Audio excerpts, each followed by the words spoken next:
हरे कृष्ण. तर भगवद्गीता जशी आहे तशी अध्याय 6वा.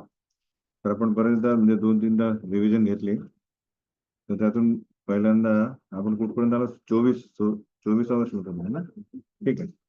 थोडासा सारांश घेऊ आपण पूर्वी, कारण मध्ये गॅप झाला, जन्माष्टमी, राधाष्टमी. ठीक आहे ना. तर आपण काय शिकलो ध्यान योगामध्ये? तर अष्टांग योग म्हणजे ध्यान योगालाच काय म्हणतात? अष्टांग योग. अष्टांग योग म्हणजे अंग. अष्टांग म्हणजे 8 अंग. तर ध्यानात समाधी लागण्यापूर्वी पहिले पहिले काय करावं लागेल आपल्याला? तर अष्टांग योग, 8 योग. यम हे म्हणजे काय करू नये. नियम म्हणजे काय करावे, हे 8 अंग सांगतात. त्यानंतर आसन, त्या योगाला आसनावर बसावं लागेल. प्राणायाम शिकावं लागेल, ज्याने ज्याने श्वास जो आहे तो नियंत्रित करावा लागेल त्याला. प्राणायाम नंतर प्रत्याहार.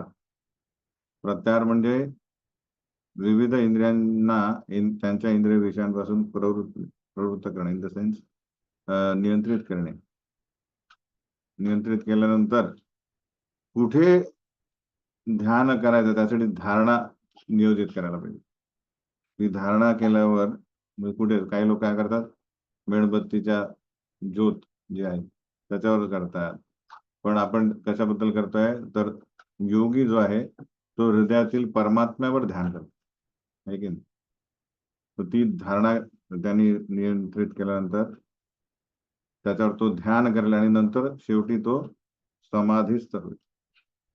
याला म्हणतात अष्टांग योग म्हणजे ध्यान योग. हे त्याचे 8 अंग आहेत. तर पूर्वी म्हणजे सुरुवातीला आपण बघतो की या योगामध्ये जे नवीन भक्त आहेत, म्हणजे जे आता सुरू करतात हा योग, पण अजूनपर्यंत निपुण झाले नाही, त्यांना म्हणतात आरुरुक्ष. Sorry, योगारुरुक्ष, not आरुरुक्ष. योगारुरुक्ष म्हणजे की जी जे या योगामध्ये प्रारंभिक अवस्थेत आहे आणि जे योगामध्ये संपूर्ण समाधिस्थ झाले त्याला म्हणतात योगारूढ स्थिती. तर या 2 अवस्था आहेत, 2 स्थिती आहेत, योगारुरुक्ष आणि योगारूढ. तर आपण आधी म्हणजे मागे बघितलं की योग शिडी काय. योग शिडी, तर शिडी आपल्याकडे असते, ज्याने आपण काय करतो, खालच्या मजल्यावरून वरच्या मजल्यावर जाऊ शकतो, कारण त्या शिडीला वेगवेगळ्या पायऱ्या असतात, है की नाही. प्रभूजी, हा जो फ्लॅप आहे ना तो खाली करा ना, येतच नाही त्याच्यावर. तर त्या जेव्हा मनुष्य आपण बघितलं की जो कुठल्याच प्रकारचे नियम पाळत नाही, म्हणजे वेदांचे नियम नाही किंवा जे मनाला येईल तसं वागतो, त्याच्यामध्ये आणि जनावरांमध्ये काहीच फरक नाही, है की नाही. आहार निद्रा भय मैथुनम सामान्य येतात पशुभीर नराणा. तर ती एक सगळ्यात खालची पायरी, जिथे त्याला कुठले नियम नको, त्याला कुठलीच तपश्चर्या नको, फक्त इंद्रिय काय म्हणतात, सेन्स ग्रॅटिफिकेशन, इंद्रिय तृप्ती करतो. त्यानंतर तो बघतो की अरे मला उच्चतर इंद्रिय तृप्तीसाठी कुठल्या तरी देवतेला तपश्चर्या करावी लागेल, वेदांना फॉलो करणे, हे की नाही. मग तो काय करतो, किंवा कुठली तरी तपश्चर्या कोणाला तरी आश्रय घेऊन त्यांचा आशीर्वाद प्राप्त करून इंद्रिय तृप्ती करणे, म्हणजे आपल्या इच्छांची पूर्ती करणे, याला म्हणतात सकाम कर्मयोग. सकाम म्हणजे कामासहित केलेली तपश्चर्या, त्याला म्हणतात सकाम कर्मयोग. आणि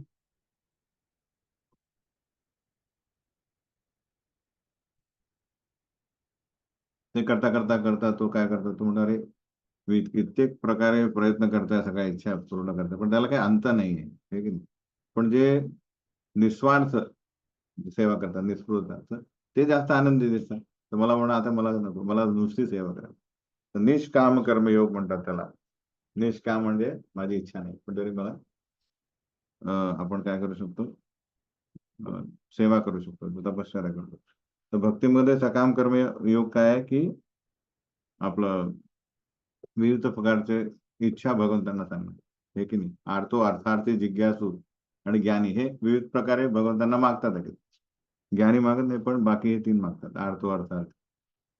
सकाम कर्म पण तो भक्ती योग आहे, त्याला हळूवारपणे तो निष्काम याच्यात येईल. पण निष्काम कर्मयोगामध्ये पण त्याला एक विविधता, पूर्णपणे समर्पण नाही आहे त्याला. एक वाटते की मी सेवा करतोय, ही एक विशिष्ट प्रकारची सेवा करेल. मी आपण बोललो की मी पुजारी सेवाच करेल किंवा मी मॅनेजर सेवा करेल, जे काय असेल त्यात मला काही नको आहे परतफेड, पण मी दुसरी सेवा करणार नाही. म्हणजे पूर्ण काय नाहीये, शरणागती नाहीये. सेवक म्हणजे जी सेवा केली ते. म्हणून मग भक्तियोग म्हणजे काय, हा गुरूंना समर्पण करणे. भक्तियोगामध्ये काय, निष्काम कर्मयोग प्लस काय झाला त्याच्यात, पूर्ण शरणागती, त्याला म्हणतात भक्तियोग. हा झाला नॉर्मल शिडी आपली. पण साधारण अध्यात्मवादी जो आहे, ज्याला भक्तीशी संपर्क नाहीये, त्याच्यासाठी निष्काम कर्मयोग जो आहे, म्हणजे त्याच्यातून जाणार तुला ज्ञान मिळतं, ज्ञानयोग. तपश्चर्या केल्याने काय येईल, हृदयातील अनर्थ हे काय झाले, नष्ट झाल्यानंतर त्याला प्रकृती कशा प्रकारे कार्य करते, शरीर काय आहे, आत्मा काय आहे की नाही, याबद्दल ज्ञान मिळेल. ज्ञानयोग की सृष्टीमध्ये सगळ्याच गोष्टी काय येतात, उत्पत्ती होत्या पण प्रलय होत आहे, लय होतोय. तर या ज्ञान, याला म्हणतात ज्ञानयोग. आणि त्यानंतर तो यातून माझं अस्तित्व हे काय नाहीये, शरीर नाहीये मी, पण यातून बाहेर निघण्यासाठी मला काय करावं लागेल, त्या परमात्म्याचा आश्रय घ्यावा लागेल. म्हणून मग तो अष्टांग योग करतो. तर हे जे ज्ञान आणि अष्टांग योग काय आहे, हे भक्तियोगाच्या खाली आपण फिट करू शकतो, 2 शिड्या. लक्षात. अध्यात्मवादी जो आहे तो या शिडीने जाईल, पण भक्तियोगाला त्याला जायला हे ज्ञान आणि अष्टांग योग करायची गरज नाही. तो डायरेक्ट कुठे जाऊ शकतो, भक्तियोग करू शकतो. त्याला काय करायचं, प्रत्येक वेळेस सकाम कर्मामध्ये पण भगवंताची सेवा करता येतो. फक्त इच्छा आहे, मला प्रसाद मिळाला पाहिजे, माझी मुलाला नोकरी मिळायला पाहिजे, जे काय असेल ते. निष्काम कर्मयोगामध्ये तुला मला फक्त भगवंतांची सेवा करून मला आनंद मिळतो. पण भक्तियोग म्हणजे पूर्णतः समर्पण. तर ज्ञानयोग आणि अष्टांग योगी पण जर भक्तांच्या संपर्कात आला तर तोही भक्तियोगच करेल. आता आपण पुढे बघणार आहोत की हे जे अष्टांग योगी आहे, ध्यान योगी, यांचे पण धारणा 2 वेगवेगळे आहेत. भागवतामध्ये येईल की एक विराट रूपावर ध्यान करतोय आणि दुसरा परमात्म्यावर. ठीक आहे ना, तो विषय आपल्याला सध्या नाहीये. तर ही झाली शिडी. शिडीचे किती पायऱ्या बघितल्या आपण, किती आहेत. सुरुवात, पहिला काय, सकाम कर्मयोग, नंतर निष्काम कर्म, नंतर ज्ञान योग, नंतर अष्टांग योग म्हणजे ध्यान योग, आणि नंतर भक्ती योग. तर ही झाली शिडी, जी भक्त डायरेक्टली ह्याला काय करू शकतो, ओव्हरटेक करू शकतो. ओके, हे झालं 2 स्टेजेस बघितले आपण. आरुरुक्ष, तो जो प्रारंभिक अवस्थेत आहे, योगारूढ, जो ज्यांनी सिद्धी म्हणजे त्यांनी सर्वोच्च भाग प्राप्त केलेला आहे. ठीक आहे. त्यानंतर आपण बघितलं की मन हा जो आहे, हे ऍक्च्युली सगळ्यात मोठी भूमिका निभवत आहे. कशात, अष्टांग योग म्हणला, ध्यान योग म्हणलं की पहिले काय पाहिजे, मनावर नियंत्रण. तर मनावर काय, मनाची भूमिका काय याच्यात, तर फर्स्ट थिंग आपण बघितलंय की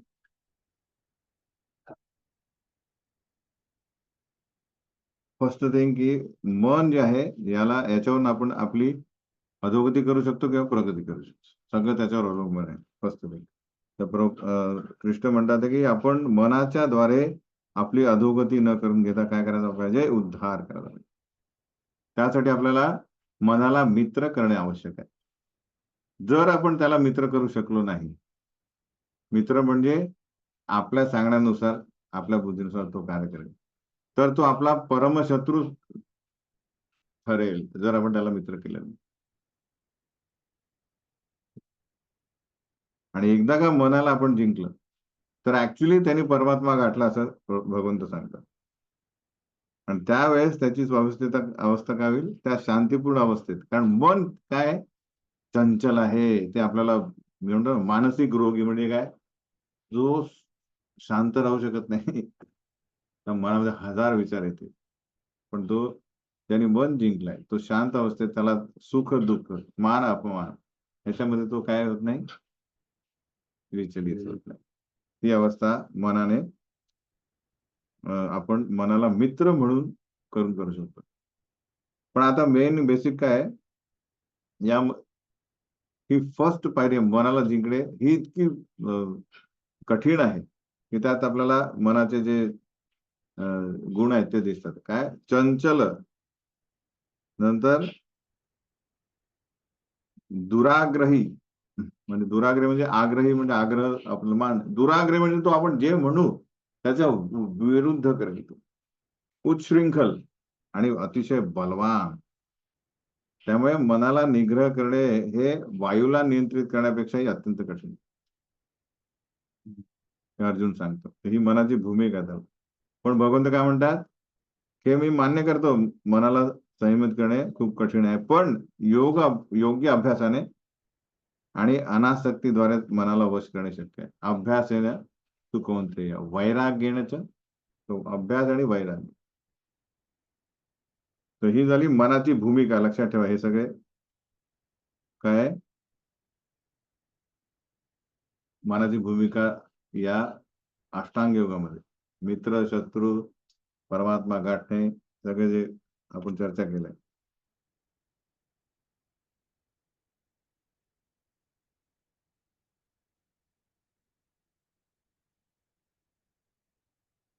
आता ध्यान योग म्हणजे जनरली काय, म्हणजे जसं म्हणतो आपण की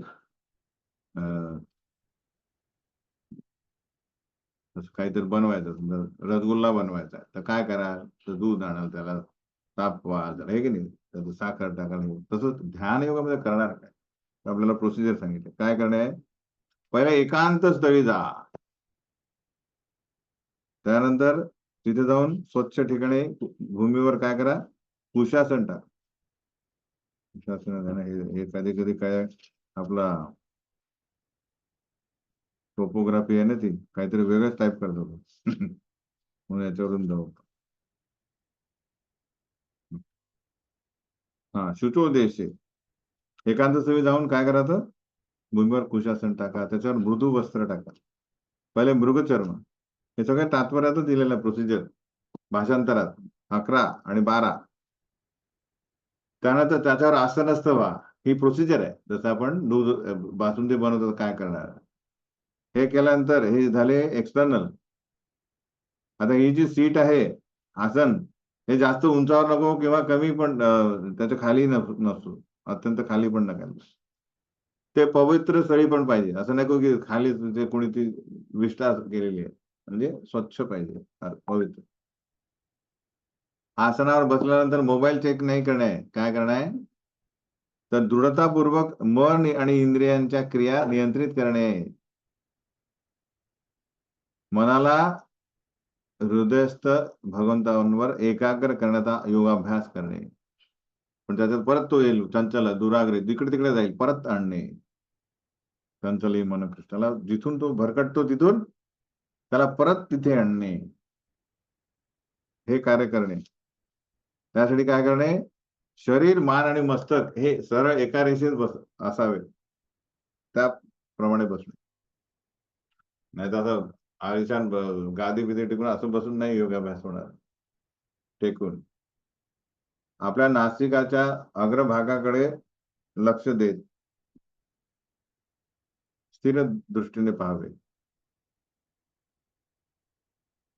अशा प्रकारे अविचलित आणि संयमित मनाने भयरहित, असं नाही की मागून कोण आलेलं आहे, वाघ आला का, नाही, भय नाही, नको, काम जीवनापासून पूर्णपणे मुक्त होऊन भगवंतांवर हृदयस्थ जे आहेत त्यांच्यावर ध्यान करणे आणि भगवंतांना आपल्या जीवनाचे परम लक्ष बनवावे. तर ही प्रोसिजर म्हणजे ध्यानस्थ म्हणजे समाधी. तर हे झालं ही जे आपण बघितलं यम नियम आसन प्राणायाम प्रत्याहार धारणा ध्यान समाधी, याचं हे काय झालेलं आहे, सविस्तर विश्लेषण. ही यम आणि नियम काय काय करू नये, नियम म्हणजे काय करावे, तर हे स्वच्छ ठिकाण पाहिजे, उंचावण्यात येणे, हे सगळे सगळं झालं समजलं ना. हे तुम्हाला एक्सप्लेन करा व्हॉट इज अष्टांग योग, हे 8 अंग आणि ते काय प्रोसेस आहे ती लिहायची, समजलं की. ते आपण चर्चा केलेली. हे झालं त्यासाठी अजून आवश्यक काय, तर हे करताना तर योगी या वरचा शब्द काय आहे, या शब्दाचा अर्थ काय की अत्यंत कमी खाणे किंवा अत्याधिक खाणे हे पण नको. अति झोपणे किंवा अतिशय न झोपणे, कमी झोपणे हे पण नको. काय पाहिजे, योगी म्हणजे जो नियमित आहे, बॅलन्स्ड आहे. म्हणून काय करणे त्याने, आपला आहार निद्रा विहार आणि करमणूक आणि कर्म करण्याच्या सवयीला नियमित करणे. आहार निद्रा सॉरी युक्त आहार विहार असतो, युक्त चेष्टस्य कर्मसु. सगळे आपला मोबाईल आता त्वरित सायलेंट करून ठेवा, नाही तर परत येईल तो मोबाईल. सायलेंट म्हणजे सायलेंट नाही तर स्विच ऑफ. सायलेंट करता येतो सगळ्यांना, तर घंटी असते त्याला दाबायचं, करून ठेवा, नाही तर तुम्ही म्हणून माझा फोन येत नाही, तो येणार तो, हे की नाही. जर एखादा व्यक्ती हे जर करू शकला, काय आहार निद्रा विहार आणि करमणूक याला नियंत्रित करू शकला, तर तो या भौतिक देहाचे जे दुःख देण्याचे जे काय म्हणतात त्याला, वेगवेगळे काय म्हणतात त्याला वेज आहे, त्याला काय करू शकतो, तो थांबवू शकतो आणि या सांसारिक दुःखाचे निदान करू शकतो. कारण मेन प्रॉब्लेम आपला शरीरच देतो, हे की नाही. ऍसिड झाले, डोकं दुखलं, जे जे काय, पण हे सगळं नियमित केलं तर आपण शरीराला काय करू शकतो, नियंत्रित करू शकलो. तेव्हा कुठे मन नियंत्रित, हे एक प्री रिक्विजिट आहे, आवश्यक. हे झाले, हे आवश्यक ध्यान योग करण्यासाठी आवश्यकता काय, या सगळ्या गोष्टी सगळ्या लिहायचं. तर समाधी म्हणजे काय, प्रभुपाद लिहितात की भगवंतांवरील मनाच्या एकाग्रतेला समाधी म्हणतात. काय म्हणतात, मनाची एकाग्रता कशावर पाहिजे, भगवंतांवर झाली ती समाधी. प्रभुपाद म्हणतात ते 2-2 तास योगाभ्यास करतात, पण ते झोपून उठतात आणि म्हणतात अरे फ्रेश वाटलं. अरे झोपून तर सगळ्यांनाच फ्रेश वाटेल, हे की नाही. पण भगवंतांवर समाधीस्थ मन झालं पाहिजे, ते आवश्यक आहे.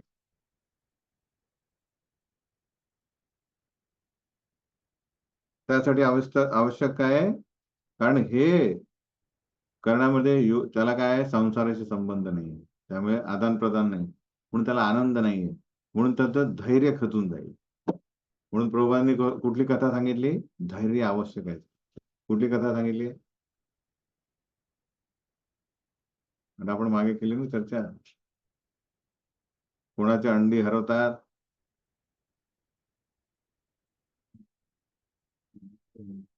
काय करतात ते, हा सागराला काय करतात ते, मग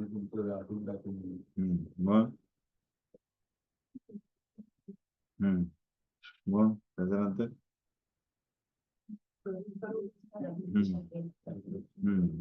ते काय येतात, गरुडजी काय येतात. अरे आता विषय काय चालला आपला, हा हा विषय काय चालला, विषय आपला काय झाला, काय आवश्यकता आहे योगाभ्यास करण्यासाठी, निश्चय. म्हणजे धैर्य म्हणजे निश्चय पाहिजे ना, धैर्य सुटेल कधी तेव्हा निश्चय नसेल. मग काय तो गरुडजी,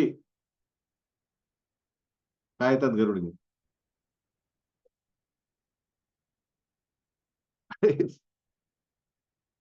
याच्या आधी सीन काय झाला, गरुडजी येण्याआधी काय होत आहे, हा तर काय झालं,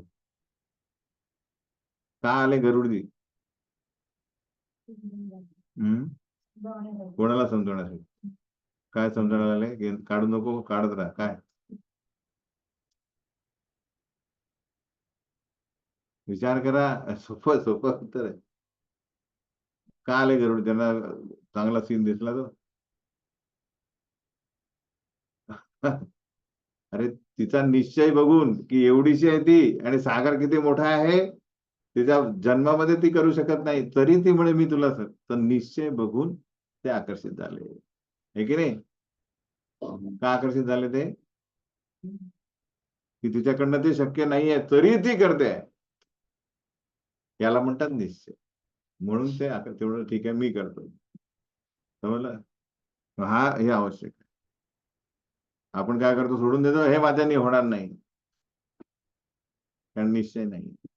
ओके, तर ही कथा लिहा पूर्ण, ती अर्धवट अर्धवट नाही, हे माहिती पाहिजे, याच्यावरून आपला निश्चय खडतर होईल, समजलं की नाही?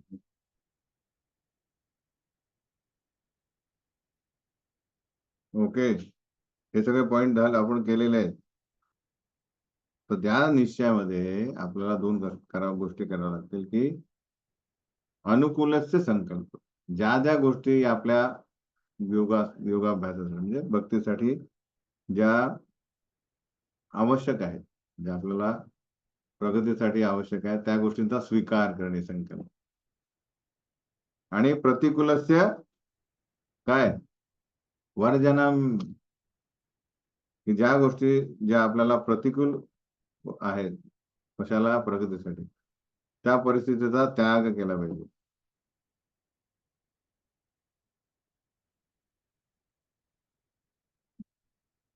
तेव्हा कुठे आपल्याला काय दिसेल, आपल्यामध्ये काहीतरी प्रगती दिसेल आणि मग निश्चय थोडा ठाम होईल.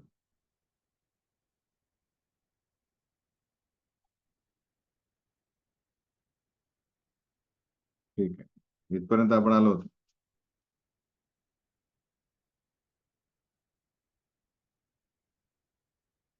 मी म्हणते तेच आपण 24वा संपवला इथे. शनै शनैर उपरमेर बुद्ध्या धृती गृहीतया आत्मसंस्थम मन कृत्वा न किंचित अपि चिंतयेत. तर हळूहळू अशा निश्चयाने क्रमशः दृढ विश्वासाने युक्त झालेल्या बुद्धीद्वारे समाधीमध्ये मनुष्याने स्थित झाले पाहिजे, आणि याप्रमाणे मन केवळ आत्म्यावर स्थित केले पाहिजे आणि इतर कशाचाही विचार करू नये. कारण आपलं मन नेहमी काय करेल, इंद्रिय विषयासाठी जाईल, इंद्रिय तृप्तीसाठी. त्याला प्रत्याहार म्हणजे तिथून खेचून आणणे, नाही नाही नाही, आत्म्यावर म्हणजे स्वतः मी कोण आहे, तर हृदयस्थ आपण आत्मा पण आहोत आणि परमात्मा पण आहे. तर हे ही आवश्यक आहे. पण काय होईल, येतो येतो निश्चलती मनश्चंचलम असते, ततस्ततो नियम येतो आत्मनियम वशन. तिथेच ही जी आहे मनाला परत खेचून आणणे, यालाच म्हणतात खूप तपश्चर्या लागेल. कारण आपल्याला सवय काय झालेली आहे, मनाने जिथे नेलं तिथे जाणे, पण त्याला परत आणणे हे खूप त्रासदायक आहे. त्यालाच म्हणतात प्रत्याहार. यावरून आपण ठरवू की आपण गोस्वामी होणार की गोदास. गोस्वामी कोण आहे? गो म्हणजे काय, इंद्रिय, आणि स्वामी म्हणजे त्यांना नियंत्रण जो करतो त्याला म्हणतात गोस्वामी. गोदास कोण आहे? जो इंद्रियांचा ऐकतो, जो इंद्रियांचा सेवक आहे, तो गोदास. तर आपण ज्याला मनाला खेचून आणू शकलो नाही तर गोदास होऊ. प्रशांतम मनसम हि एनम योगिनम सुखम उत्तमम उपैती शांत रजसम ब्रह्मभूतम अकल्मषम. ज्या योगी मनुष्याचे मन माझ्यावर स्थिर झालंय, त्याला निश्चितच दिव्य सुखाची परमावधी प्राप्त होते. तो रजगुणाच्या पलीकडे जातो. रजोगुण म्हणजे काय, काम आणि लोभ. तर जो त्याच्या परे जाईल तोच निश्चित दिव्य सुखाची प्राप्त. त्याला ब्रह्माशी असलेल्या गुणात्मक स्वरूपाचा साक्षात्कार होतो आणि त्याप्रमाणे तो आपल्या पूर्व कर्मफलापासून मुक्त होतो. तर बेसिकली जोपर्यंत अनर्थ निवृत्त होत नाही, जोपर्यंत आपल्याला आपल्या कर्माच्या रिॲक्शनच्या संचयामध्ये आपण भर घालत नाही, तोपर्यंत आपण आत्मसाक्षात्कार करू शकणार. जो लोखंड आहे, लोखंड, त्याला अशा ठिकाणी ठेवला ज्याला गंज लागत नाही, आणि पहिल्याला गंज जो आहे तो बंद, रस्टिंग, रस तो जो काढणे, आणि तो अशा ठिकाणी ठेवला त्याला गंज लागणार नाही, आहे की नाही? मग तो ऍक्च्युली तो लोखंड आहे, तो पॉवरफुल आहे. युंजन एवं सदात्मानं योगी विगत कल्मषः सुखेन ब्रह्म संस्पर्शम अत्यंतम सुखमस्ति. याप्रमाणे योगाभ्यासामध्ये निरंतर युक्त असलेला योगी सर्व भौतिक दोषापासून मुक्त होतो आणि भगवंतांच्या दिव्य प्रेममय सेवेमध्ये परिपूर्ण सुखाच्या परमोच्च अवस्थेची प्राप्ती करतो. तर फर्स्ट थिंग काय येईल की जो साक्षात्कार झाला त्याला शारीरिक सुख आणि दुःखाचा फरक पडत नाही. कारण मेन आपल्याला प्रॉब्लेम काय, भौतिक दोष म्हणजे काय की अरे हे काय, हे ऊन आहे, पाऊस आहे, थंडी आहे, हे की नाही, त्याला त्याच्यात तो आत्म्यावर आत्म्याच्या कॅरेक्टरिस्टिक्स वर जातो. आत्म्याला काय पाहिजे, भगवंतांशी संबंध. मग ते उन्हाळा असो किंवा पावसाळा असो, तो आपली सेवा करेल.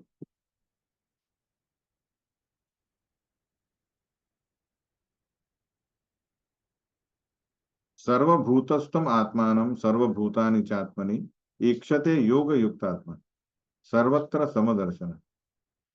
हा वास्तविक योगी सर्व प्राणी मात्रांमध्ये मला पाहतो.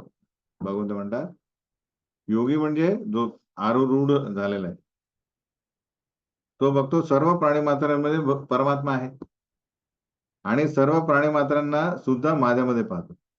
म्हणजे भगवंत जेव्हा आहेत ते त्याच्यामध्ये काय बघतो, सगळेजण त्यांच्यात उपस्थित आहे विराट रूपद्वारे, हे की नाही. बेसिकली की भगवंत हे प्रत्येक अणूमध्ये पण आहे, अणूच्या मध्ये 2 अणूमध्ये गॅप आहे, त्याच्यातही परमात्मा आहे. तो योगी बघू शकतो आणि जेव्हा तो भगवंताचं दर्शन करतो तेव्हा त्याला सर्व प्राणी मात्र पण त्यांच्या दिसतात. निस्संदेह आत्मसाक्षात्कारी व्यक्ती मलाच सर्वत्र बघतो. तर संत पुरुष तो बघतो की सर्वत्र भगवंत आहे.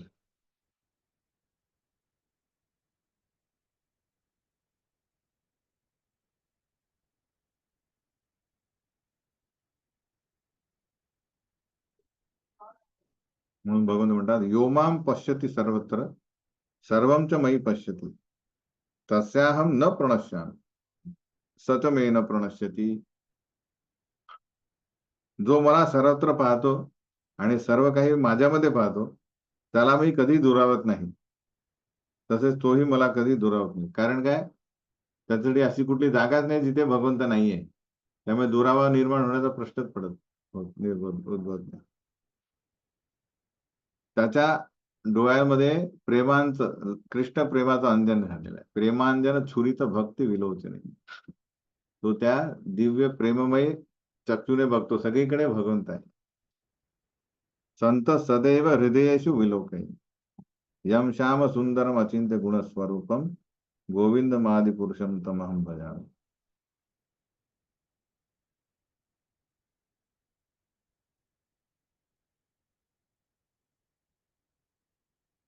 सर्वभूतस्थम सर्वभूतस्थितम यो मां भजति एकत्वमास्थितः सर्वथा वर्तमानोपि सयोगी मयि वर्तते. तर ही सगळी आपण चर्चा करतोय ती कुठली आहे, आरूढ जो आहे ती अवस्था आहे. वर्ष नंबर 27 26 पर्यंत काय झालेलं आहे, प्रत्याहार आणि धारणा आणि ध्यान. वर्ष नंबर 26 पर्यंत काय झालेलं आहे, तोच मनाला जिकडे जातो तिकडनं परत आणतोय. म्हणजे ध्यान तर केलं त्यांनी, धारणा निर्धारित केलेली आहे, ध्यान करतोय पण समाधी झालेली नाही अजून. वारंवार मन इकडे जात आहे, तो परत आणतोय, परत धारणा करतो, धारणा फिक्स करतो परमात्मा, नंतर परत ध्यान करतोय. 27 नंतर तो काय झालेला आहे, भगवंतांवर स्थिर होणे. आपण काय म्हटलं, समाधीचा व्याख्या काय, मनाला कोणावर, भगवंतांवर स्थिर करणे, याला समाधी. तर 27 पासून तो काय झाला, स्थिर झाला. तर तो स्थिर झाल्यावर काय होईल, हीच अवस्था आपण एक्सप्लेन करतोय. जो योगी मी आणि परमात्मा अभिन्न असल्याचे जाणून परमात्माच्या भक्तिपूर्ण सेवेमध्ये युक्त होतो, तो सर्व परिस्थितीत माझ्यामध्ये सदैव निवास करतो. तर त्याला माहित आहे हे एकच भगवंत आहे जे वैकुंठात आहेत पण तेच आता परमात्मा म्हणून सगळ्यांच्या हृदयात आलं.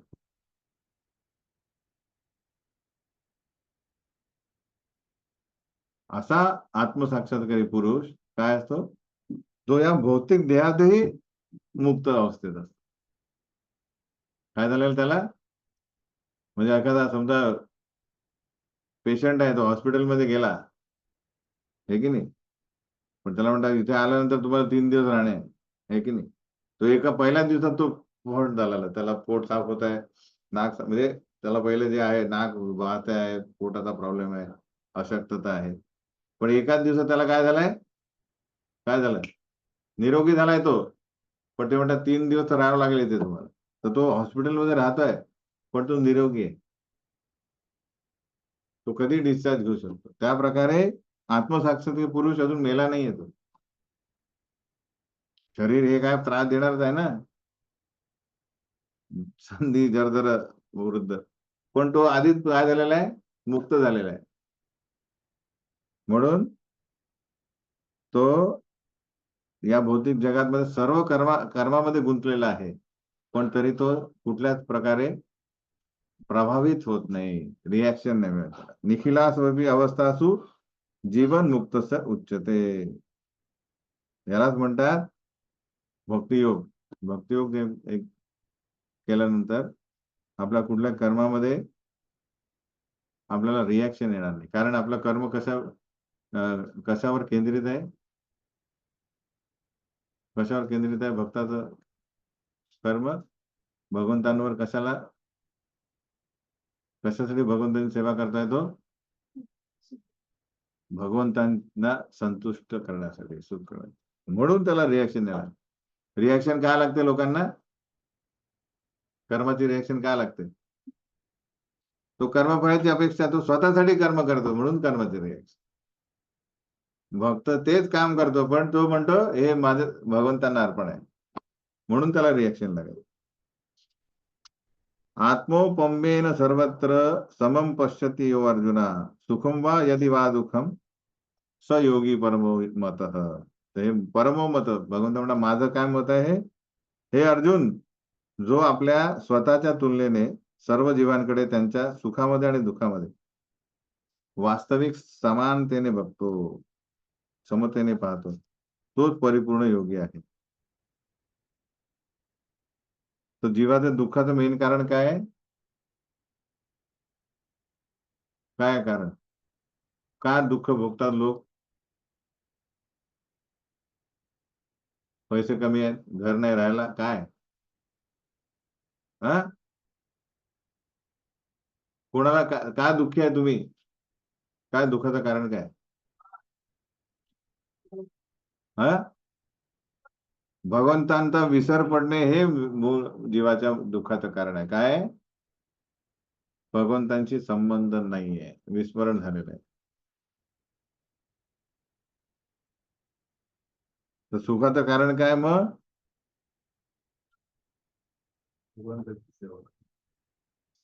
आता समोर येईल ते 26वा जो श्लोक आहे, कुठला, सॉरी 5व्या याच्यात आहे, 5व्या अध्यायामध्ये सगळ्यात शेवटचा श्लोक कुठला होता, शांतीचं सूत्र काय आहे, काय, हा, बघून सांगा. हा, भोक्ताराम, तो भोक्तारामचा अर्थ काय, भोक्ताराम काय, त्याचा अर्थ काय, कोण आहे भोक्ता, भगवंत हे जे आहे, जे काय, अरे बघून तर वाचून सांगा, म्हणजे पाठ नाही तर तो वाचून सांगा, काय भगवंत काय, कशा कशाचे,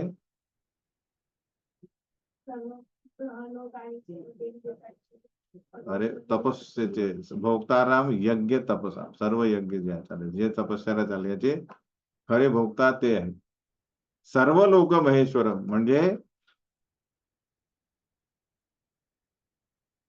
सर्व लोकांचे स्वामी ते आहेत महेश्वर. सिंपल आहे हो, संस्कृत शब्द तुम्ही फक्त ऐकता आणि विसरून जाता, त्याच्यावर विचार करा. नंतर काय काय तर सगळ्यांचे वैरी आहेत, अहंकारी. मग काय आहे? सुहृदम सर्व भूताना. अरे तर सुहृद याचा अर्थ काय? सगळ्यांचे हितचिंतक आहे. सुहृदम, लक्षात. जो हे जाणतो त्याला शांती प्राप्त. ज्ञात्वा माम शांती मृच्छती. तो ज्याला शांती पाहिजे, त्याला तीन हे तत्व माहित पाहिजे. कुठले कुठले? लिहून घ्या. भोक्ताराम यज्ञ तपसा, पाचवा अध्याय झाला आपला. सर्व लोक महेश्वरम, सुहृदम सर्वभूताना. तर कृष्ण भोक्ता आहे सर्व यज्ञ आणि तपस्याचे. ते सर्व तिन्ही लोकांचे स्वामी आहेत. तरीही त्यांच्यात काही अहंकार नाही आणि ते दुसऱ्यांना काय खाली दर्शवत नाही. सगळ्यांचे हितचिंतक आहेत. जो हे जाणतो तो वास्तविक शांती प्राप्त करतो. ठीक आहे ना. तर हे सुखाचं कारण. शांती ज्याला ज्याच्या जीवनात शांती नाही तो सुख कसा अनुभवू शकतो? तर सुखासाठी पहिले काय लागतील? शांती लागेल. तर हे अर्जुन ऐकतो आणि म्हणतो की योयम योगस्त्वया प्रोक्त साम्येन मधुसूदना एतस्याहम न पश्यामि चंचलत्वात् स्थितीं राम. हे मधुसूदन, तुम्ही सांगितलेली योग पद्धती ही मला अव्यवहार्य आणि असह्य वाटते, कारण मन हे चंचल आणि अस्थिर आहे. तर सत्ययुग, द्वापरयुग आणि त्रेता आणि द्वापरमध्ये पॉसिबल असेल हे काय? एका ठिकाणी बसणे, मनाला नियंत्रित करणे, एकटे बसणे, एकांत. ही समाधीस्थ अवस्था हे पॉसिबल नाही आहे पुढे कलियुगात. शक्य नाहीये. सामान्य व्यक्ती जो कलियुगात गृहत्यागाचा या विचाराने त्याला हार्ट अटॅक येईल. अरे एकटा कसा राहू शकेल? वनात वरण राहिलेत कुठे? अरण्य. तर वनाला तोडून आपण घर बिल्डिंग बांधलेलं आहे. आणि योगा अभ्यास कुठे करू शकतो? एका याच्यात बसले तर कडक होऊन जाणार, मान दुखते, हे की नाही? या सगळ्या गोष्टी नाही होऊ शकत. म्हणून ते काय म्हणतात आहे, ही अव्यवहारी आहे. अव्यवहारी म्हणजे इम्प्रॅक्टिकल, है की नाही? ही ध्यान योग जो आहे, अष्टांग योग, हा कलियुगामध्ये अव्यवहार्य आहे आणि असाही आहे. त्या जीवासाठी तो करू शकत नाही. म्हणून सगळ्यात सोपं काय त्याच्यासाठी? काय करू शकतो तो? तोंड जीभ हलू शकतो तो, दिवसभर बडबड करू शकतो तो. तिने काय केलं, हिने काय विकत घेतलं, त्याने काय केलं, समजलं की नाही? आणि जे काय मिळेल ते खात राहतो. म्हणून त्या जिभेला हरिनाम घेणे, बस हे पॉसिबल आहे. तो घेऊ शकतो. बाकी कुठली तपश्चर्या नाही करू शकतो. कारण त्याला बोलणे म्हणजे तपश्चर्या वाटतच नाही. दिवसभर तो 4 तास कट्ट्यावर बसून गप्पा मारतो. म्हणून त्याला तो आनंद वाटतो. पण तो नामात हरिनाम आला की त्याला ते तपश्चर्या. तर तो त्याच्यासाठी अभ्यास आहे. आपली तपश्चर्या काय? 16 माळा करणे हरिनाम, ही एक तपश्चर्या आहे. लक्षात. म्हणून प्रभुपाद लिहितात की अर्जुन हा सर्वसामान्य पण नाहीये, तो नर आहे. नरामध्ये श्रेष्ठ आहे. तो सांगतोय की अव्यव्य. तर आपल्यासारख्या सामान्य लोकांसाठी काय बोलणे? सामान्य लोकांसाठी तर अतिशय असेल. आणि त्यानंतर जर 5,000 वर्षापूर्वी ही स्थिती असेल, तर सद्य परिस्थितीमध्ये काय? 5,000 वर्षापूर्वीचे लोक खूप जगत होते. खूप काय होते त्यांच्यात? एकाग्रता होती, बल होतं. आता तर तेही नाहीये. त्यामुळे आता जे योगा म्हणून काय करतात, ते आपला टाइमपास करतात. प्रॉपरली योग, योगा ते झोपून येतात आहे, तो योग नाही. तर अर्जुन म्हणतो, कारण काय? चंचलम ही मन कृष्ण प्रमाथ ही बलभद्र तस्याहम निग्रहम मन्ये वायोरेव सुदुष्कर. मन हे चंचल आहे, उच्छृंखल आहे, दुराग्रही आणि अत्यंत बलवान आहे. त्यामुळे मनाचा निग्रह करणे याची तुलना तो काय म्हणतो, वायूला नियंत्रित करण्यापेक्षा काय आहे, कठीण आहे. आता आपण वायूला करू शकतो का नियंत्रण? त्यामुळे आपला तर तो अर्जुन करू शकतो वायूला नियंत्रित, पण तो म्हणतो तेही त्याच्यासाठी कठीण आहे, पण मनाला नियंत्रित करणे त्याच्यापेक्षा कठीण. याचा अर्थ आपल्यासाठी ते अशक्य आहे.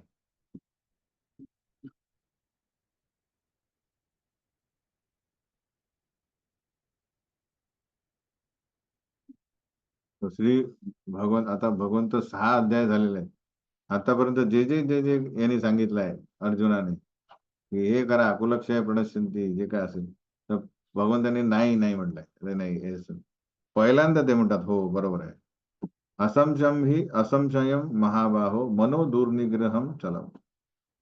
ते म्हणतात की होय, कोणत्या चंचल मनाला संयमित करणे निसंशय अत्यंत कठीण, स्पष्ट आहे.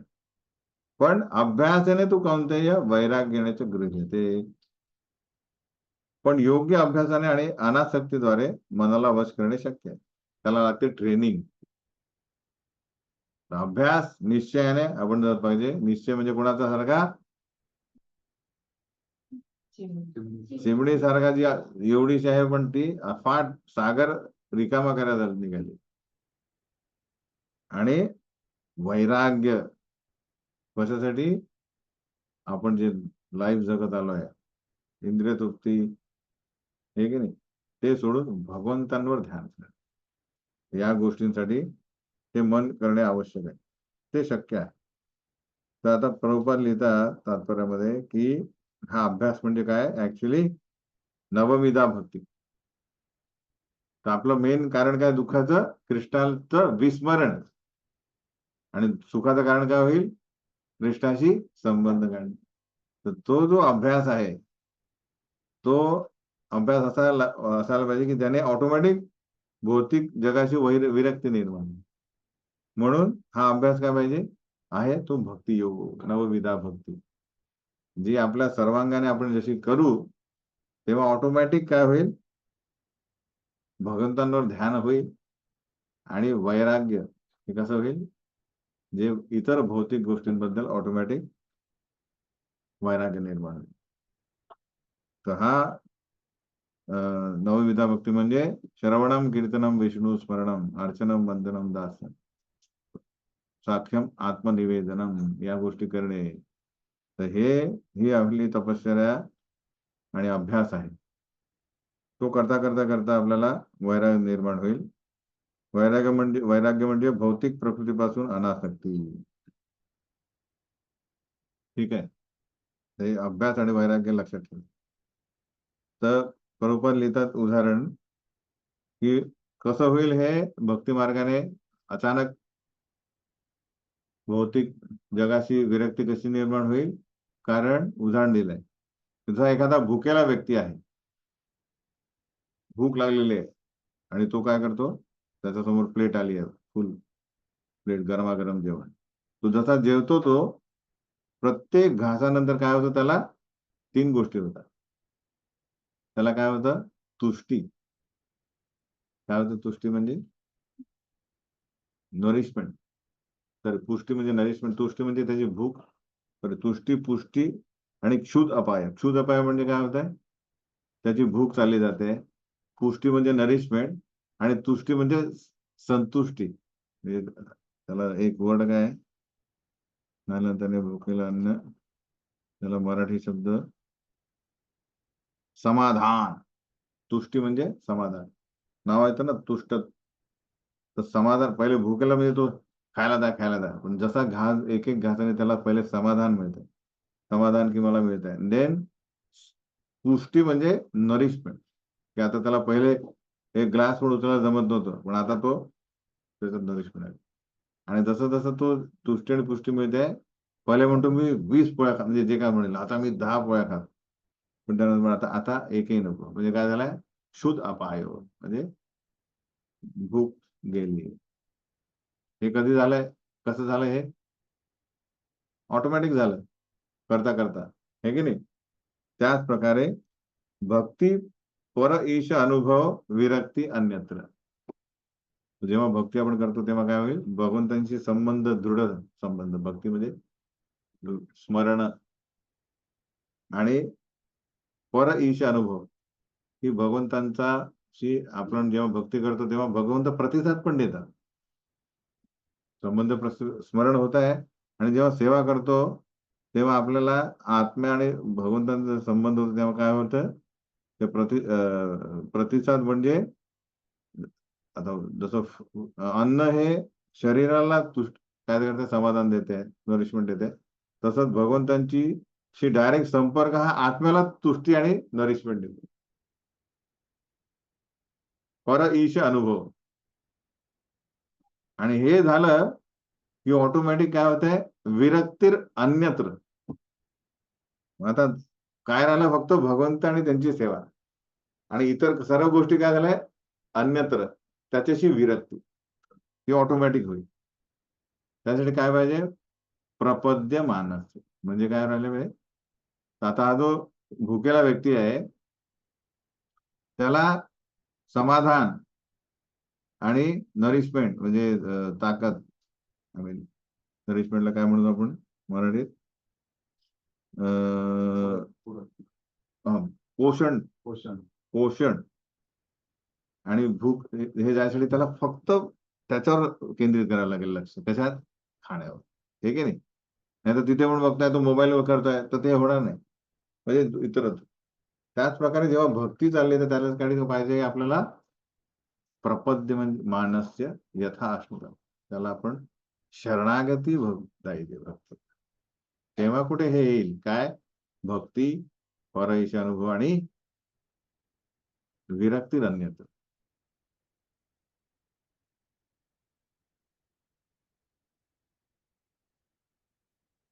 तर हे उदाहरण लक्षात ठेवा. अभ्यासाने तो कौंतेय, मनाला निग्रह करणे कशाने पॉसिबल आहे, या दोन गोष्टी अभ्यासाने. तर अभ्यास म्हणजे काय आपला, नवविधा भक्ती. नवविधा भक्ती काय आहे, ती नवविधा भक्ती आपल्याला काय करेल, ऑटोमॅटिक या तीन गोष्टी देईल. भक्ती म्हणजे संबंध प्रस्थापित, परईश अनुभव डायरेक्ट, रेसिप्रोकेशन म्हणजे प्रतिसाद, आत्म्याला समाधान, नरिशमेंट पोषण, आणि विरक्ती अन्यत्र म्हणजे इतर अन्य गोष्टींशी, भौतिक गोष्टींशी वैराग्य निर्माण. त्याचं उदाहरण काय दिलं आपण, एखादा भुकेला व्यक्ती खायला बसला. असंयतात्मना योगो दुष्प्राप्य इति मे मती, वश्यात्मना तु यतता शक्यो अवाप्तुम अपायतः उपायतः. ज्याचे मन उच्छृंखल आहे त्याला आत्मसाक्षात्कार होणे कठीण आहे, पण ज्याचे मन संयमित आहे आणि जो योग्य साधनांद्वारे प्रयत्न करतो त्याला निश्चितच यशाची शाश्वती आहे, असं माझं मत. भगवंत म्हणतात तेच आहे, तुम्ही जेवढी शरणागती पत्कराल तेवढं ते मन संयमित होईल आणि निश्चित यश प्राप्त. पण ते नसेल तर भक्ती करूनही व्यक्ती सुखी होऊ शकणार नाही, कारण तो तम आणि रजगुणात पण भक्ती होते, पण सत्वगुणी पाहिजे. तर ती कुठे जाईल आपल्याला, कुठे नेईल, शुद्ध सत्व, म्हणजे भक्ती आपल्याला प्रगतिशील वाटेल, अनुभव येईल. तर ते करताना आपल्याला काय, जसं उदाहरण देतात प्रभुपाद, की योग्य साधन म्हणजे साधनांद्वारे आणि भक्ती व्यवस्थित करण्या, प्रगतिशील भक्ती करण्यासाठी काय करणे, की अनुकूलस्य संकल्प आणि प्रतिकूलस्य वर्जन. म्हणजे जे आपल्या प्रगतीसाठी बाधक आहे त्याचा आपण काय करायला पाहिजे, त्याग करायला पाहिजे. तर उदाहरण काय आहे, की जसं अग्नी पेटवला आहे आपण, पण त्याच्यावर आपण पाणी टाकत असेल तर काय फायदा आहे, तो अग्नी प्रज्वलित राहणार आहे की नाही. त्याचप्रमाणे प्रतिकूल गोष्टींचा आपण स्वीकार केला, अरे आम्ही करतो ना 16 माळा, तर 4, तर बाकी सगळं केलं तर चालेल की नाही, तर तो कसं होईल, अग्नी पेटवता आणि त्याच्यात पाणी टाकताय. तर प्रतिकूल गोष्टींचा पण त्याग करण्यावर,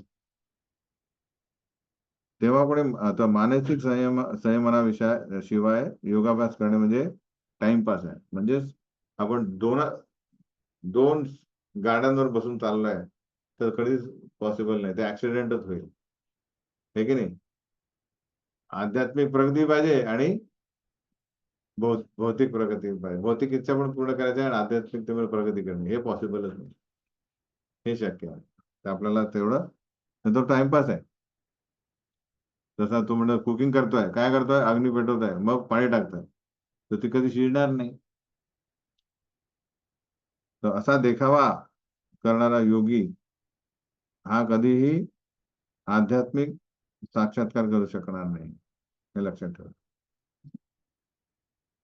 अर्जुन म्हणतो अयती श्रद्धयोपे तो योगाश्चलित मानस अप्राप्य योग संसिद्धी कामगतीम कृष्ण गच्छति.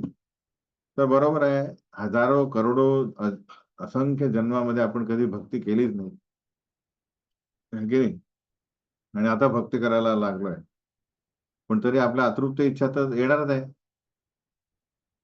तर अशा प्रकारे एखादी लाट आली तर आपण काय करू, भक्तीमध्ये सोडून देऊ, देतील लोक. ते अर्जुन म्हणतोय की अरे ठीक आहे, पुढे आत्मसाक्षात्कारचा मार्ग श्रद्धेने स्वीकार करणार, ठीक आहे, पण नंतर सांसारिक आसक्तीमुळे मार्ग भ्रष्ट झाला आणि त्याने योगसिद्धी प्राप्त करू शकला नाही, तर मग काय होईल, तो अयशस्वी योगी तू कुठे जाईल, हे की नाही. ना आध्यात्मिकतेमध्ये प्रगती आणि भौतिकता सोडून दिलेली आहे आणि भक्ती करतोय मध्येच लटकला, हे की नाही. असं त्याचा काय एक प्रश्न आहे. आता असा प्रकार आहे, तो म्हणतो कश्चिन्नो भय विभ्रष्टम छिन्ना भ्रमिव नश्यति अप्रतिष्ठो महाबाहो विमूढो ब्रह्मण पथी. हे महाभाव कृष्ण, ब्रह्मप्राप्तीच्या मार्गावरून भ्रष्ट झालेला असा हा मनुष्य आध्यात्मिक आणि भौतिक यशोमार्गावरून कोणत्याही दिशेला स्थित नसलेल्या छिन्न विछिन्न ढगाप्रमाणे पतित होऊन भ्रष्ट तर होत नाही ना. म्हणजे एखादा ढग जो आहे तो ढगांच्या सोबत राहिला तर पाऊस पडेल, हे की नाही, एकदम तो एकटाच भटकला तर काहीच होत नाही, तो भटकत राहील तो. तसं तर नाही होणार ना तो. जसं आपण म्हटलं ना, घर का ना घाट का, असा तर राहील झाला नाही तो, हे की नाही. तर कृष्ण म्हणतात, तर इथे बघा अर्जुन म्हणतो एतन्मे संशयम कृष्ण छेत्तुम अर्हसि अशेषतः त्वदन्य संशयस्यास्य छेत्ता नहि उपपद्यते. हा माझा संशय आहे, हा आणि हा पूर्णपणे दूर करण्याची मी तुम्हाला विनंती करतोय. त्वद अन्य संशयस्यास्य, संशय यस्यास्य, की तुमच्या वाचून हा संशय दूर करणारा कोणीही मिळणार नाही, एवढा त्यांच्यावर विश्वास. अर्जुनाचा विश्वास आहे आपल्या गुरूंवर की हा संशय तुम्ही दूर करू शकता, कोणी दूर करू शकता. तर हा दृढ विश्वास आपल्याला गुरूंवर पाहिजे. जेव्हा कुठे त्यांचे जे इन्स्ट्रक्शन आहे, काय आदेश आहेत, त्यांचं आपण काटेकोरपणे पालन करू, नाहीतर मग ती प्रगती होणार नाही. तो भगवान म्हणतात, श्री भगवान वाच पार्थ नैवेह नामुत्र विनाशस्तस्य विद्यते नाही कल्याण कृत्यश्चित दुर्गतीम तात गच्छति. तर प्रश्न आहे की अशा व्यक्तीसोबत काय होतं, जो योगाभ्यास करून, प्रश्न आहे हा, त्याचं उत्तर आता देतात आहे, लिहून घ्या उत्तर 40 नंतर.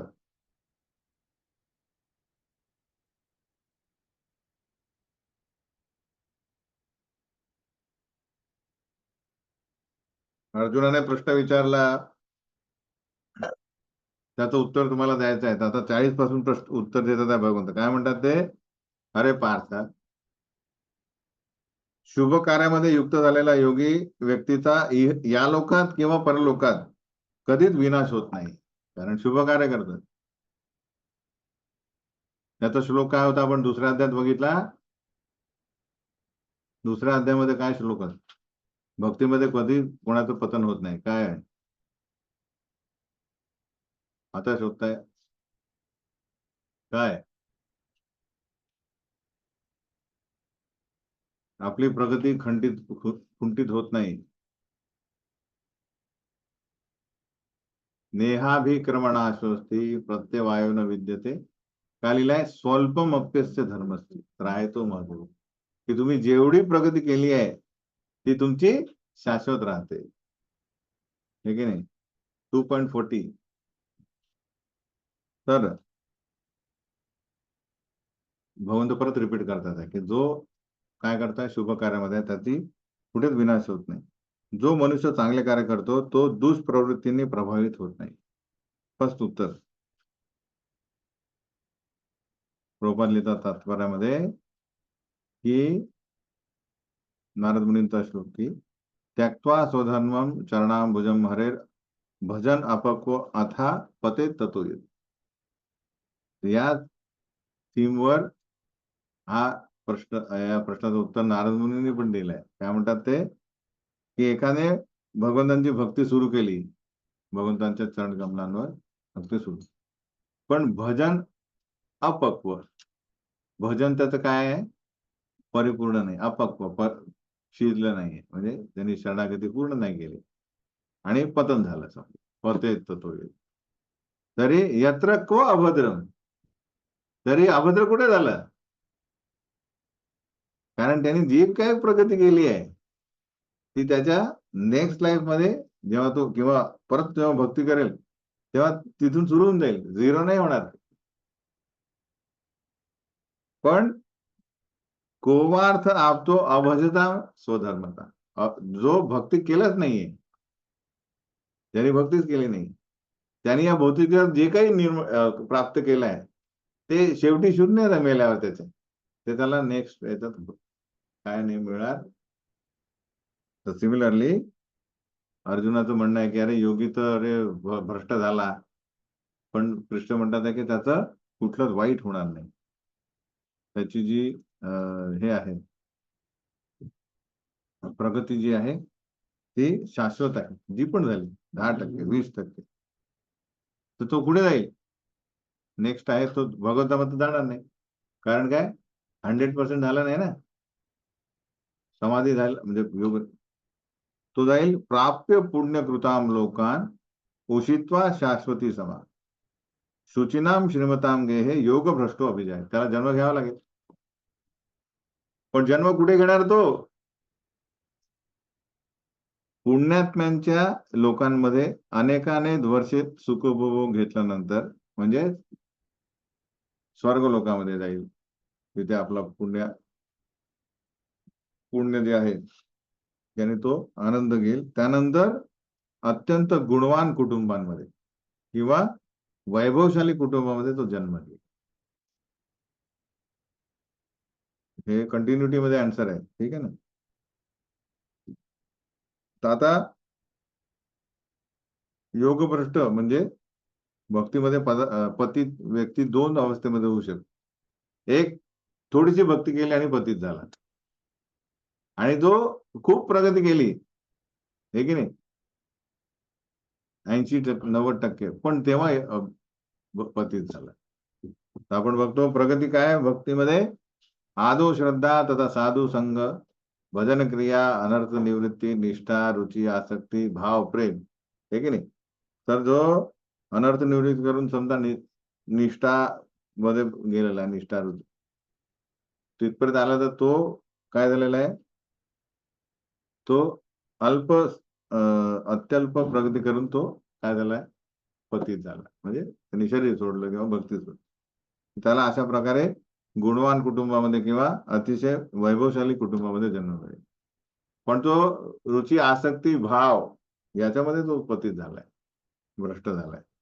त्याला दुसरा जन्म काय? त्याला अथवा, अथवा म्हणजे आता दुसरा कॅटेगरी, योगी नामेव कुले भवती धीमता एतद्धि दुर्लभतरम लोके जन्म यदीदृश. की दीर्घकाळ ज्यांनी योगाभ्यास केला आणि तो अपयशी ठरला, तो अत्यंत बुद्धिमान योगी व्यक्तीच्या कुळात जन्म घेतो. म्हणजे जो जन्म झाला त्याला काय मिळेल? भक्तीच पदार्थ, म्हणजे त्याच्या आईच भक्त आहे, त्याचे वडीलच भक्त आहे. बरोबर? तो त्याच्या जन्मापासूनच तो भक्त आहे, त्याला घरात वातावरणच भक्तीच आहे. खरोखर अशा प्रकारचा जन्म हा या लोकी अत्यंत दुर्लभ आहे. कारण घरी पालकच कधी मिळणार नाही तुम्हाला फक्त. पण जो त्याच्या घरी असे आहे की पालकच काय भक्त आहे, त्याच्या घरी येणार तो दीर्घकाळ अभ्यास केल्यानंतर पतित झालेला व्यक्ती जन्म घेतो. अशा जन्मी अशा घरी तो जन्म घेतल्यावर काय होईल? तत्रतम बुद्धी संयोगम लभते पौर्वदेहिकम. असा जन्म मिळाल्यावर तो आपल्या जन्माच्या दिव्य चेतनेची पुनर्जीवन करतो. म्हणजे त्याला माहिती आहे, अरे मी तर असा जप करत होतो, ऑटोमॅटिक त्याला जप आवडेल.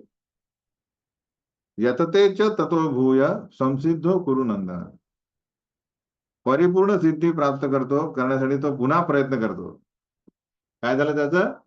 जिथे सोडलं त्यांनी परत त्याचे तिथे भक्ती सुरू करतो. त्याला म्हणतो, अरे त्याला माहित आहे, अरे मी तर हे वाचन केलं होतं, 6वा स्कंद पर्यंत आलो होतो, आता परत 7वाला चालू करतो अभ्यास.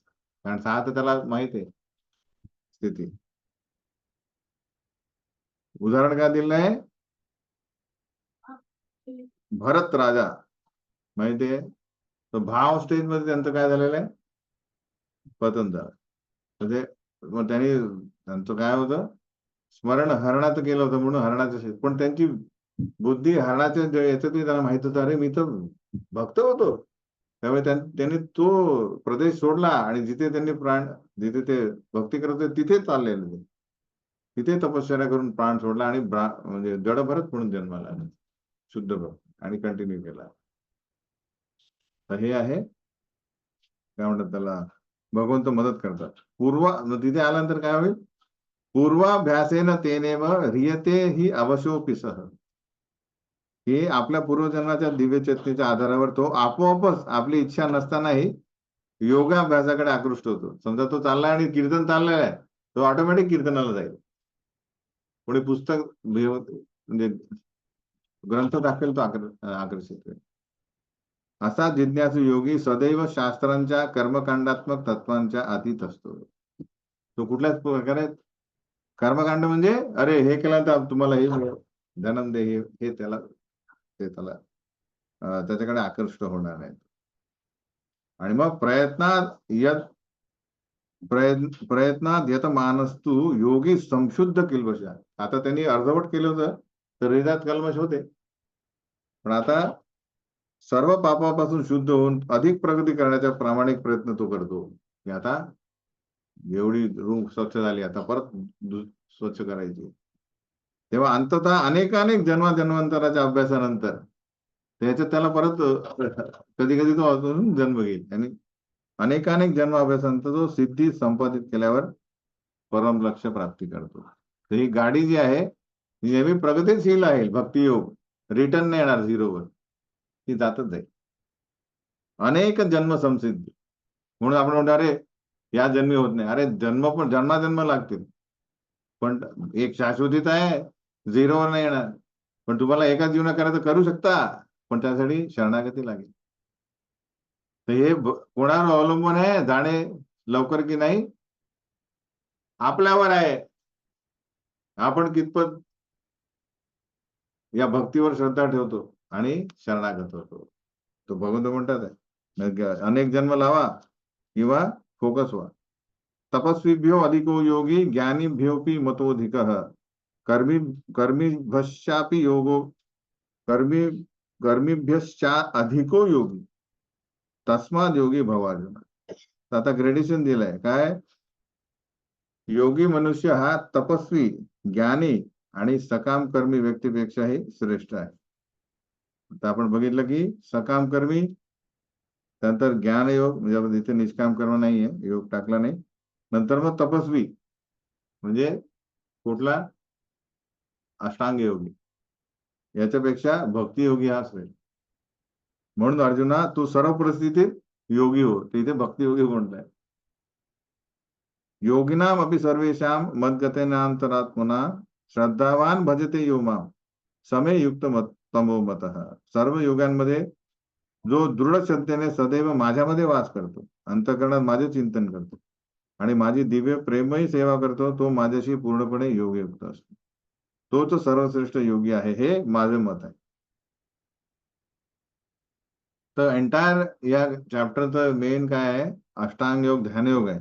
पण इथे एंड म्हणजे अंत समय कृष्ण काय म्हणतात की हा योगी हा अष्टांग योगी नाहीये.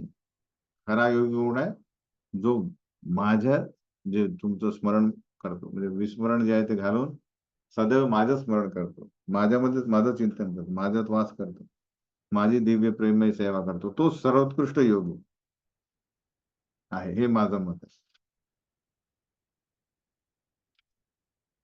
तर भगवंत काय करतात आहे, या योग शिडीच्या सर्व शिडीबद्दल सांगतात आहे, हे काय ते सर्व प्रकारे. आणि बेस्ट काय तुझ्यासाठी भक्ती योग, सर्व ज्ञान आहे त्याचं, याच्यापेक्षा सगळ्यांपेक्षा श्रेष्ठ हे आहे. मग ते कसे करावे, त्यात काय काय बाधा येते हे नाही, आणि काय आवश्यकता आहे, कर्मयोग, ज्ञानयोग आणि भक्तियोग. तर भक्तियोग मध्ये आहे पहिले हे 6 चॅप्टर काय सांगतात, कर्मयोग ऑफकोर्स हा 6वा ध्यान सांग, आणि भक्तियोग आहे 9 ते 9, 10, 11, 12, 13, 14, 15, आम्ही सॉरी 7, 8, 9, 10, 11, 12, त्यानंतर 13 ते 18 काय, ज्ञान योग. ते पण आपल्याला आवश्यक आहे की प्रकृती कशा प्रकारे कार्य करते, हे की नाही. तर पूर्ण या 18 अध्यायामध्ये आपल्याला काय कुठले 5 विषयाचा अभ्यास करायचा आहे सांगता येतं भगवंत. ईश्वर, जीव, प्रकृती, काल, कर्म. तर या प्रकारे सगळ्यांचं ज्ञान पाहिजे, आणि मग त्यात जीव कसा प्रकृती संबंधित आहे, त्याचा भगवंताशी काय संबंध आहे, काल कशा प्रकारे या प्रकृतीवर आणि जीवावर काय नियंत्रण करतं, आणि कर्म कशा प्रकारे जीवाला प्रकृतीत वारंवार वारंवार वारंवार येण्यास भाग करतं. हे ज्ञान जे आहे ते आपल्याला या भगवद्गीतेमध्ये मिळत आहे. तर हा आपला पहिला म्हणजे भगवद्गीतेचा पहिला मॉड्यूल, म्हणजे हा पहिले 6 अध्याय ते समजा. तिथे आपल्याला आता काय करायचं आहे, 1 ते 6 हे अध्याय तुम्हाला सर्व तात्पर्य भाषांतर वाचायचं आहे, त्यानंतर पर्याय प्रश्न सोडायचे आहे. हम्म.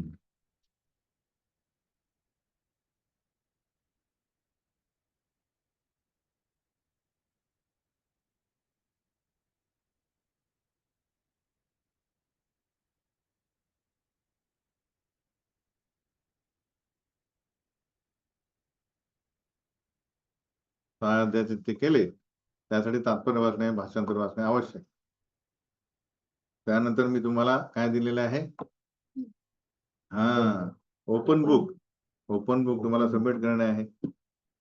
त्यानंतर आपली अंतिम परीक्षा होईल 100 मार्काची या 6 अध्यायावर. तेव्हा पुढे हा मॉड्यूल संपला, नंतर मग 7वा अध्याय सुरू होईल. ठीक आहे, तर लागा तयारीला. हरे कृष्णा. कोणाचा काय प्रश्न आहे?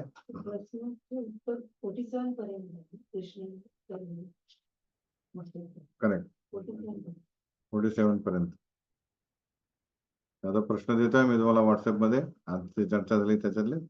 आज जी चर्चा केल्यानंतर आपण जे प्रश्नाची उत्तर दिली ते व्यवस्थित लिहून काढा, आठवणार नाही तुम्हाला हे.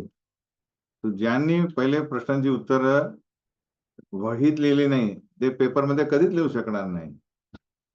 आलं लक्षात, की मी डायरेक्ट पेपरमध्ये लिहितो, ते लिहू शकणार नाही तुम्ही, कारण माहित नाही काय लिहायचं. अभ्यास म्हणजे प्रॅक्टिस,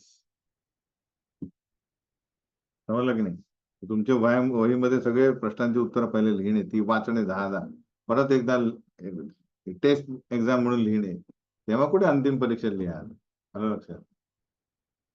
100 पैकी 65 मार्क तुम्हाला पाहिजे. किती? 65 मार्क. सगळ्यांचे तर तुम्हाला दिलेलेच आहे, वारंवार चर्चा होते, क्लासेस आहे तुमच्याकडे. 5 ते 6चे क्वेश्चन आधी दिलेले आहे, परत एकदा टाकून देऊ, आहे की नाही.